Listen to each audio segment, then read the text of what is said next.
안녕하세요. C 플러스 인터내셔널의 현학부입니다. 반갑습니다. 오늘도 건설 이슈 하나를 다룰 건데요. 오늘은 그 국토교통부가 최근에 그 가치공학 VE라고 하는 건데요. Value Engineering.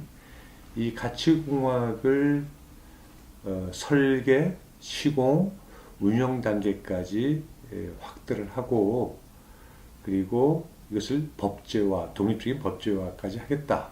그래서 좀 광범위하게 한마디로 강제하겠다. 법제한다는 건 강제하겠다는 거 아니겠습니까? 이렇게 하고 있습니다. 제가 이제 VE 전문가가 아니기 때문에 뭐 VE의 어떤 구체적인 내용들을 가지고 다루는 거는 좀 제 능력에 벗어나는 거고요. 이 VE를 계약적인 측면에서 좀 다뤄보고, 제 이야기를 들으시고 지금 국토부가 추진하고 있는 일이 과연 올바른 방향인지 여러분들이 좀 판단해 보셨으면 합니다. 국토부가 지금 추진하고 있는 내용이 이제 기사화 되겠는데요. 이것을 제가 요약을 좀 해보면, 이 신문 기사에 따르면 설계부터 시공, 유지, 관리에 이르기까지 각 단계별로 최적의 대안을 창출하기 위한 VE 수행으로 예산 절감, 시설물의 성능 향상, 생애 주기 비용 최소화라는 세 마리 토끼를 잠드는 구상이다. 그러니까 국토부가 법제화 하려고 하는 것의 목적은 예산 절감이 있고요. 성능 향상, 그리고 비용 최소화, 이겁니다. 자, 그러면 일단 VE의 어떤 기초적인 어떤 그런 개념을 먼저 우리 알아야겠네요. VE라고 하는 것은 이제 Value Engineering인데, 여기서 어떤 가치라고 하는 것에 이제 중점 두는 거죠. 가치라고 하는 것이 별게 아니고요. 그 기능, 동등한 기능 또는 동등 이상의 기능을 내면서 그 비용을 최소화할 수 있는 방법을 찾아내자. 이게 V예요. 별거 아닙니다. 그러니까 결국은 그 국토부가 의도하고 있듯이 예산 절감, 이걸 뗄 수가 없습니다.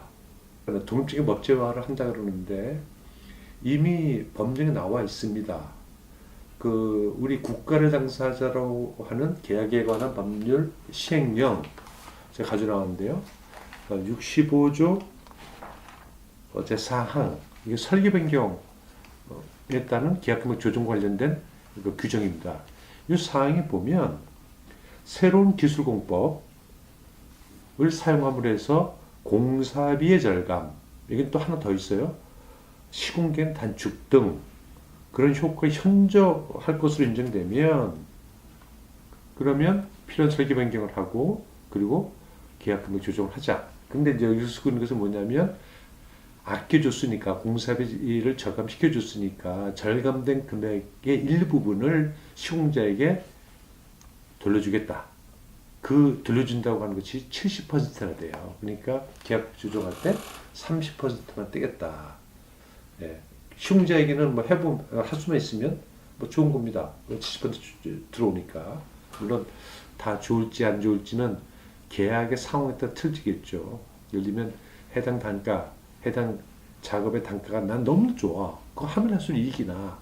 이런데 밸류 엔지니어링 들어와가지고 그걸 깎인다고 하게 되면 그 묻어있는 그 금액 다 깎이는 거잖아요. 뭐 어쨌든 없는 게 아니다라고 합니다. 지금 국가계약 법령에 들어와 있는 개념이에요. 이런 얘기고요. 그 다음에 지금 요 국가계약법 시행령에도 이야기하듯이 VE는 기본적으로 시공자가 제안을 해야 된다. 그리고 발주자가 시공자의 제안에 만족을 하면 오케이 인정해 주겠다.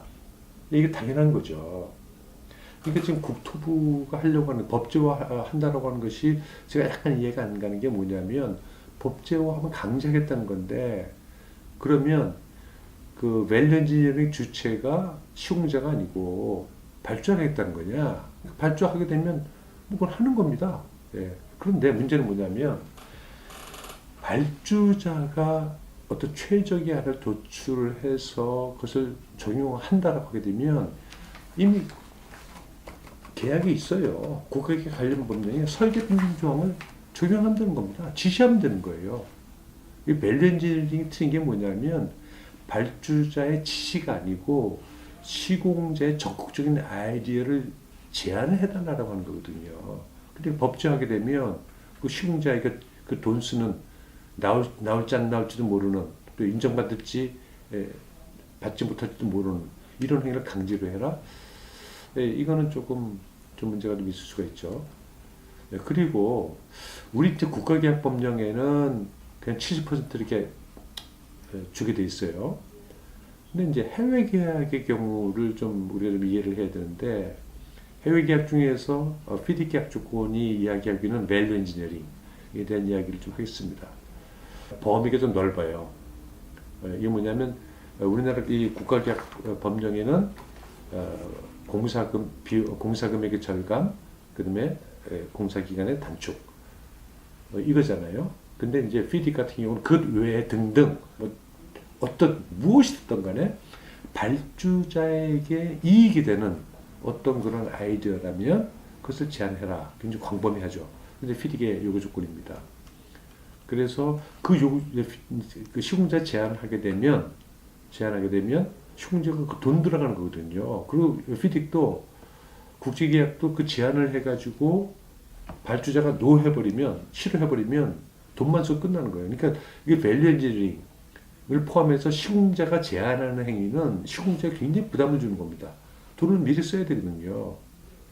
경우에 따라서는 그게 좀 엄청난 금액이 될 수도 있어요. 그런 위험성을 갖고 있다. 근데 어쨌든 그렇게 해서 시공자 제안이 받아들여지게 되면 그러면 시공자가 원하는 게 뭐예요? 그런 제안, 돈 쓰고 제안하는 게. 돈 먹으려고 하는 거거든요. 그러니까 인센티브 주겠다. 이건 똑같아요, 우리나라랑. 근데 비율이 틀려요. 50%만 절감액이 50%만 주겠다. 이래요.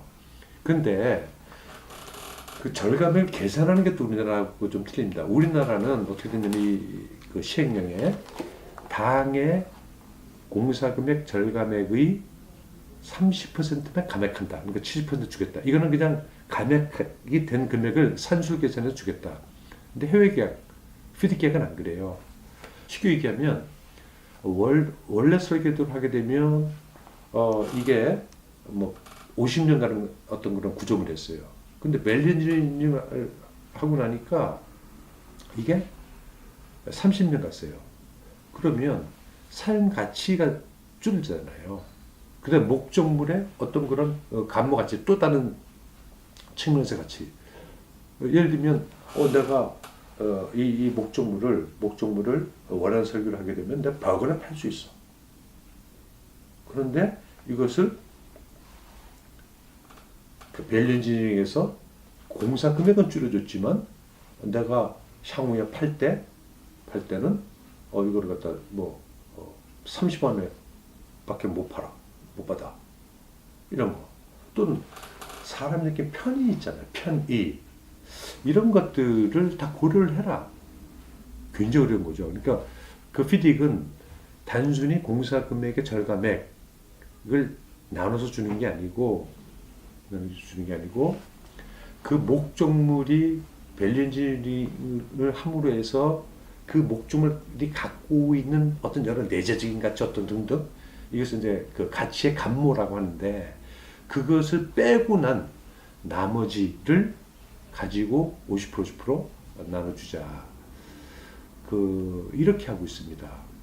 그러니까 이게 시공자 입장에서 보면 그러면 목적물의 그 가치감을 어떻게 계산할 거냐.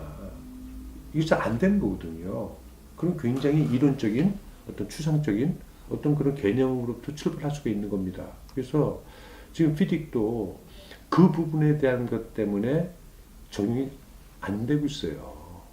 어려운 거죠.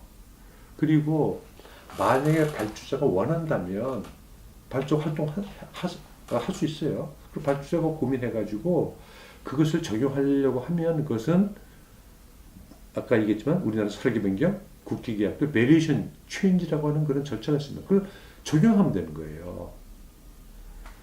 그래서 지금 국토부가 이 VE라고 하는 이러한 그 활동, 이런 프로세스를 과연 어떤 생각을 가지고 여기서 법제화하려고 하는 것인지 좀 다시 좀 고민을 좀 해보셔야 되지 않을까. 적어도 계약적으로는 그 법제화하는 것이 문제가 있지 않나 이런 생각을 하고요. 그리고 이건 제 개인적인 아주 순수하게 개인적인 생각이지만 그 VE가 1947년도에 도입된 어떤 그런 개념입니다. 70년이 넘었다는 거죠, 지금. 그러면 그 사이에 건설 능력이라고 하는 것, 설계 능력이라고 하는 것, 시공 능력이라고 하는 것, 그다음 운영 능력이라고 하는 것이 상당히 고도화되어 있잖아요. 이런 상황에서 기본적으로 밸류 엔지니어링은 원한 설계, 원한 시공 방법, 원한 운영 방식을 부정해야 되는 거거든요. 그러면 70년에 일하는 세월을 거쳐서 그 쌓아온 어떤 기술 능력 이런 것들 이것도 한번 고민해 봐야 되지 않나요? 그 밸류라고 하는 그 자체, 밸류 엔지니어 밸류라고 하는 그 자체, 그 아주 초창기에 있는 밸류는 공사비를 줄이기 위한 거거든요. 그 기능을 똑바로 유지하면서. 그런데 그 가치라고 하는 것을 이제 달리 봐야 되는 거 아니냐. 지금은 건설이요, 그냥 기능이 아니잖아요. 여러 가지 안전 문제, 환경 문제, 또 어떤 것까지 들어와 있습니까? 최근에는 서스테이너빌리티까지 들어와 있잖아요.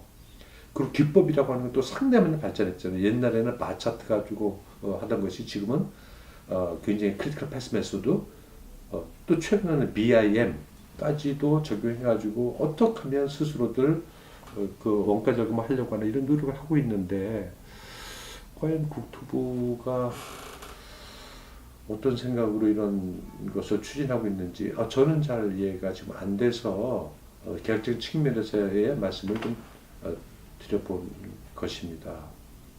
제 생각이 틀 수도 있어요.